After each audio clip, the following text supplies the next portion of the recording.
Guys, Alex Pereira is the number one pound for pound fighter, and anyone who says otherwise does not understand the pound for pound rankings. I can assure you of that. So I do not get the logic of some of the guys. Like you will have Dana White saying just John Jones is a pound for pound number one fighter. I don't think he understands the difference between pound for pound and the greatest fighter of all time. Greatest fighter of all time, maybe you can put John Jones on top of the list, minus the steroids, obviously, because that enhances your performance. So, greatest fighter of all time. John's resume is the best. He definitely had the best resume. Probably like 8 to 9 UFC champions on the resume. Light heavyweight, the greatest of all time. Yes, John Jones, you can have him at the top of the list, at least in the top five. But pound for pound is the current rankings. When was the last time John Jones actually fought? It's been a long time.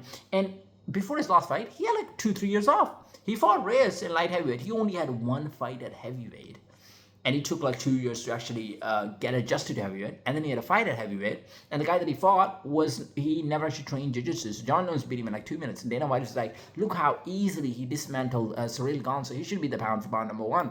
But Dana White, you need to know the difference between pound for pound and the greatest fighter of all time. They're completely two different conversations.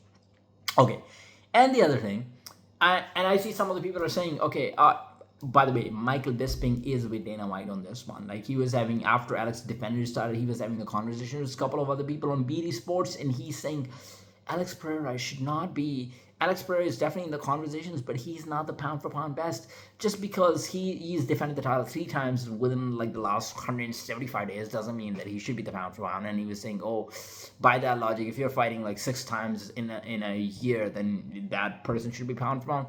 No, bro. But Alex is winning. He's fighting high level competition. He's the champion. He's defending his belt. That's what he's doing. He's an active champion. He's facing high level competition and he's beating them. And the way he's beating them is unbelievable. No other fighter is doing it. I mean, even Islam Makhachev. I was the one who was saying Islam Makhachev is the pound for pound number one when Islam beat Dustin Poirier. Or during that time, maybe Islam was. That was the conversation. But now I would say Alex Pereira. Alex Pereira is much more active than Islam Makhachev. Islam Makhachev is fighting twice a year.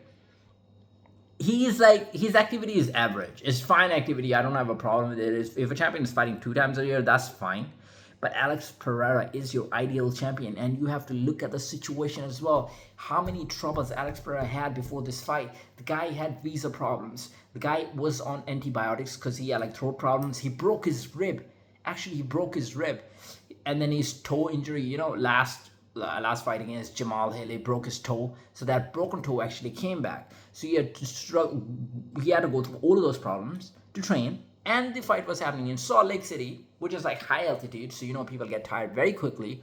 And Alex Pereira, in that fight, he actually was less tired than Khalil Roundtree. That shows you the level of training. That shows you the level of heart, the level of conditioning this guy is, even after taking antibiotics, even being in so many difficult, going through so many troubles through the whole training camp.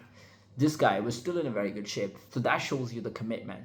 So I gotta give it to Alex Pereira. Nobody's been knocking people out like Alex Pereira. All finishes.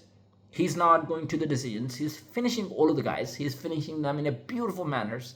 He's finishing them in a one side. Last fight was like a bit competitive, but he's beating them in like most of the guys in one-sided manner. He's beaten 5 to 6 world champions. He's got 2 titles. He's got 2 titles. He had a middleweight championship in the UFC, and then he is the light heavyweight champion in the UFC, and he might even move to heavyweight. You know what? If Alex Pereira moves to heavyweight and he beats either Tom Aspinall or John Jones, which I think is unlikely because it's such a high risk. Those guys weigh much more than Alex Pereira. Alex Pereira does not even have enough time to get adjusted to the heavyweight. Like he's gonna have to take some time to actually put on the weight, like actual muscle weight, because you don't want to rely on the fat, and then train with that weight to feel like if you're getting tired or not. And then those guys are grapplers, so stylistically not the best matchups. I would say that would put him in the conversation for the greatest fighter of all time, and not just the greatest UFC fighter of all time, but the greatest combat sport athlete of all time. How many people have actually done it? Yeah, we gotta actually look into that as well. Like Alex Pereira might be the greatest combat sport athlete of all time. The guy was a kickboxing champion. He was in glory. He won the middleweight and the light heavyweight championship over there. So 2 weight classes in kickboxing, high level, and then he came to UFC and just won the championship in 2 weight classes. I can't see anyone doing it. I've seen a couple of wrestlers like, okay, Henry Cejudo, he was a two-time gold medalist, I think. He came to UFC, he won the title in two different weight classes. Amazing. That's why I put Henry on the top as well. Like it's a Henry is definitely over there when you talk about like a combat sport athlete. But Alex Pereira, dude, and the way he's beating the competition, it's just unbelievable. If he wins the heavyweight championships, let's say, which is very unlikely, but if he goes for the heavyweight championship and he wins the heavyweight championship, that would put him there.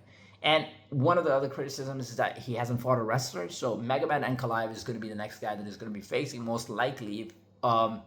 Granted, he beats Alexander Rakic, which is I think he's going to be able to do it because Ankalaev's got wrestling. Then, if Alex Pereira beats Ankalaev in the light heavyweight championship again, I would say that would solidify him as one of the greatest light heavyweight of all time too. But Jones would probably be, yeah, if you're talking about the greatest light heavyweight of all time, Jones would probably be the top one, but then Alex Pereira might be the second one. But yeah, Alex Pereira is the guy. Shama.